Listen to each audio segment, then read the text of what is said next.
আমাদের মাঝে এখন গান পরিবেশন করবেন চট্টগ্রামের বিখ্যাত মুখ তথা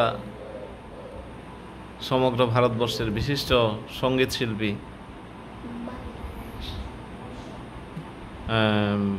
অভিজ্ঞান দে।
Nayada